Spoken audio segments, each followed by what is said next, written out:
त्वचा रोगों के लिए इस थूहर को आप, ये पूरे डंडे को, इसको आप तोड़ करके किसी हथियार के किसी साधन से, आप देख रहे हैं यह बहुत ही टूटने में भी, ये देख रहे हैं आप, दूध भी काफ़ी निकल रहा है।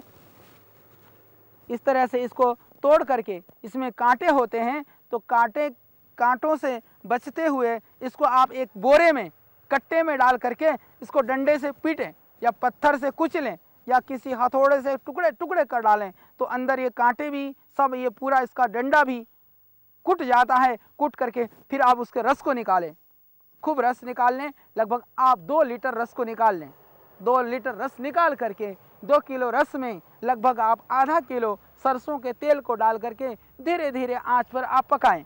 आप देख रहे हैं बहुत इसमें दूध निकलता है, और ये थोड़ी सावधानी से करें, कांटों से बचें, दूध को आँखों में पड़ने से बचाएं, यह आपकी आँखों को नुकसान पहुंचाएगा।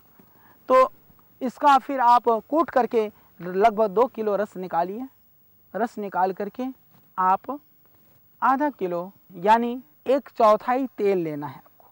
ये जल्दी पाउडर हो जाता है क्योंकि यह इसके अंदर ये खोखला होता है, यह ठोस लकड़ी नहीं है, बड़ी कमज़ोर भुरभुरी सी लकड़ी होती है।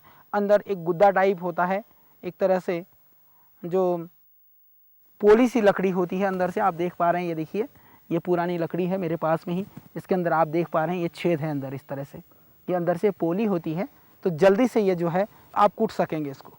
जितना आप इसके पूरे डंडे को, इस तरह से डंडे को काट करके या तोड़ करके इसको निकाल करके, इसको कूट करके उसमें से निचोड़ करके रस निकालें।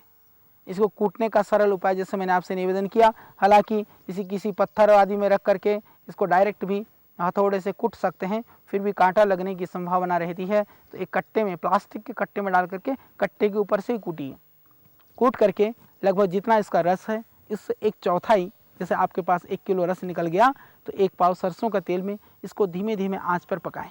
पकाने के बाद में उस तेल को जब सारा पानी पक जाए और सिर्फ बच जाए तेल, छान करके आप प्रयोग करिए। किसी भी तरह के स्किन के प्रॉब्लम है, और यह रामबाण है, यह बहुत गोपनीय और दिव्य प्रयोग है आपके सोराइसिस के लिए। सोराइसिस जैसी भयानक रोग में आप इसका प्रयोग कर सकते हैं। आपके चर्म रोग के लिए, त्वचा संबंधित किसी भी तरह की भयानक एक्जिमा के लिए, सोराइसिस में मैंने ऐसे ऐसे रोगी देखे हैं जिनके पूरे शरीर के अंदर एक पपड़ी जमनी शुरू हो जाती है, भयानक स्थिति हो जाती है, और एलोपैथिक में पूरी दुनिया के अंदर उस चीज के लिए कोई औषधि नहीं है। उस स्थिति में इस थूहर का डंडा आपके लिए देता है नया जीवन। आप सब जगह से हताश और निराश हो चुके हैं, तो आप डंडा थूहर का तेल बना करके आप उस तेल को पका करके फिर आप लगाइए अपने शरीर पर, अपने एक्जिमा पर, अपने सोराइसिस पर।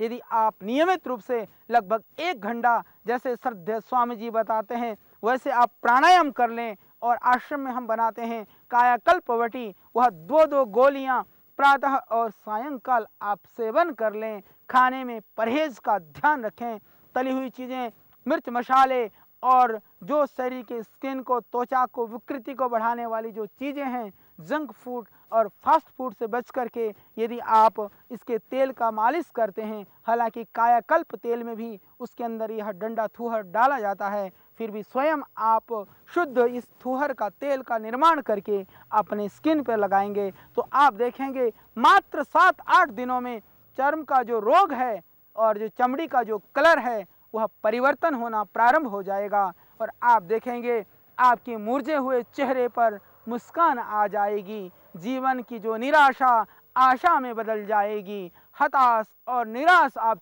हो चुके हों, मैंने देखा है उन बहनों को जो बेचारी अभी गृहस्थ आश्रम में जाने के योग्य होते हुए भी सिर्फ इस एक्जिमा जैसे इन चर्म रोगों की वजह से शादी से वंचित हैं। उन भाइयों को हमने देखा है गर्मी में भी ऑफिस में जाने पर सोराइसिस के वजह से पहनते हैं लंबी बाजू वाले कमीज और कपड़ों को। उन सब के लिए यह एक तरह से नया जीवन देने वाला पौधा है यह थूहर।